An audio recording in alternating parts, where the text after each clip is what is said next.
Hi, it's John Kelly. In this module, we are going to discuss a professional judgment resource produced by the Center for Audit Quality. And as always, we want to be efficient and effective, follow professional standards, and document what we have done properly. Now, there are three hot topics now for regulators and inspectors: professional skepticism, audit of accounting estimates, and the exercise of professional judgment.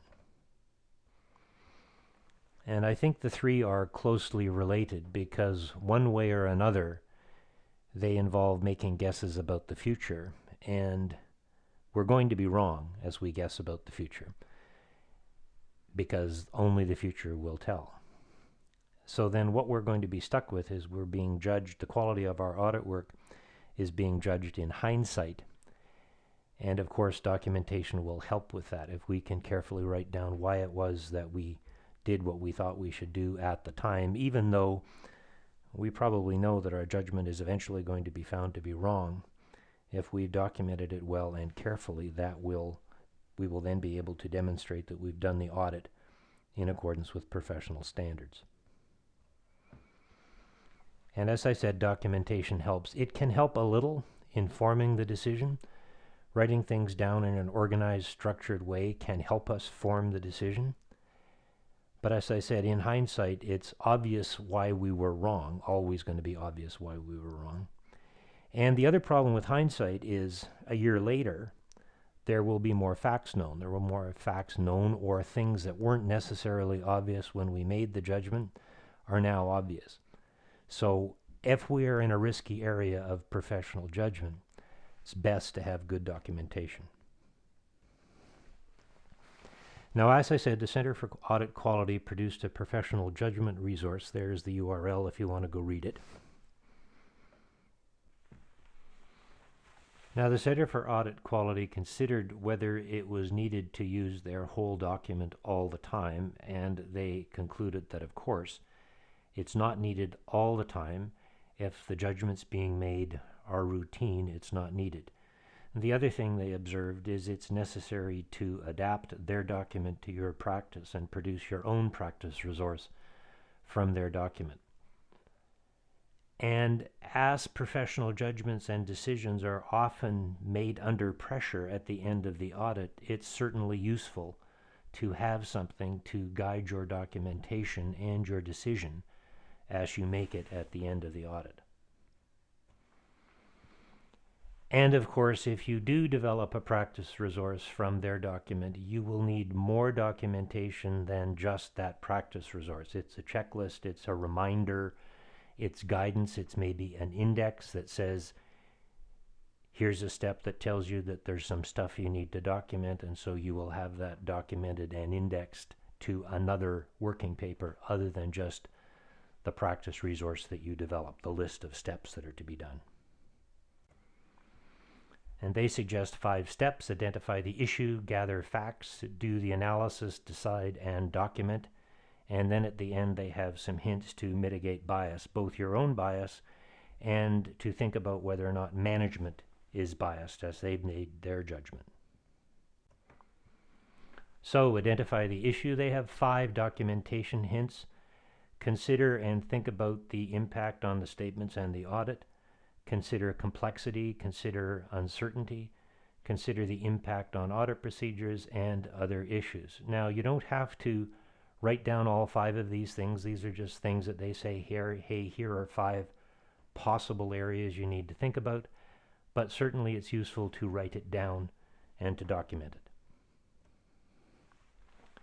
Then step B, gather the facts. And again, very useful to document the facts that were available when the decision is made. It helps to form the decision.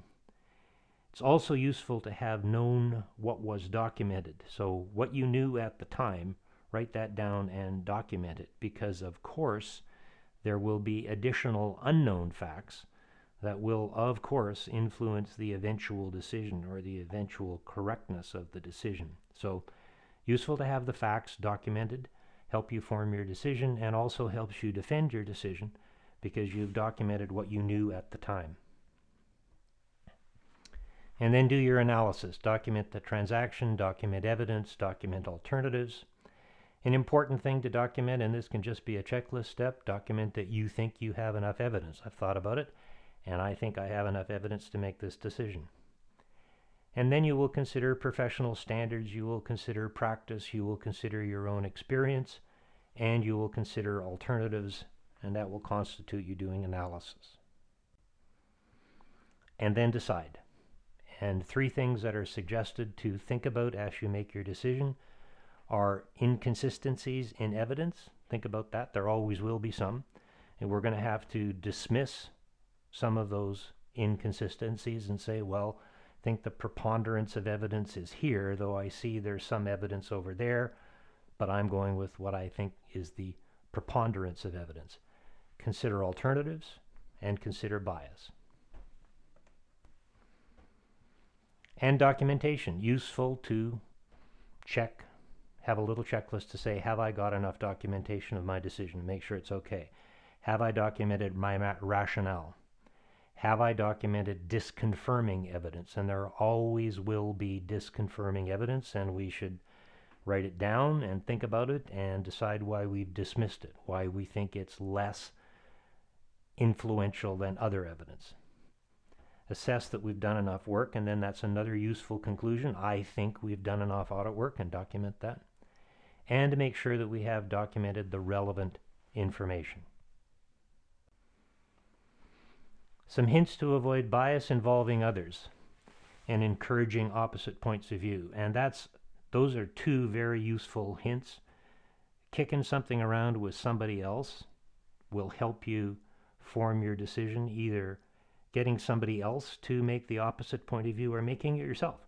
Play devil's advocate for a while and go, well, let's see if we can't convince ourselves of the opposite view here. And often when you try to do that, you go, oh no, the opposite point of view is very incorrect. And the more I think about it, the more I realize that that's incorrect, and I'm quite comfortable now with what I think the correct decision is. And as I said, consider the disconfirming evidence and think about why that might be correct. Probably is going to end up being correct. We won't know that at the time, but it's going to turn out that way. And also consider management bias and our own bias. So, as I said, documentation will help a bit in forming the decision, but it will help a whole lot in defending the decision. And therefore, it's prudent to prepare documentation if we are in a particularly risky situation. And another reason, of course, is evaluation of audit quality is based on the documentation we have. And if you have a well-documented audit, that will be concluded that it was a well-done audit. So that's another good reason to have good documentation. So, thanks for listening.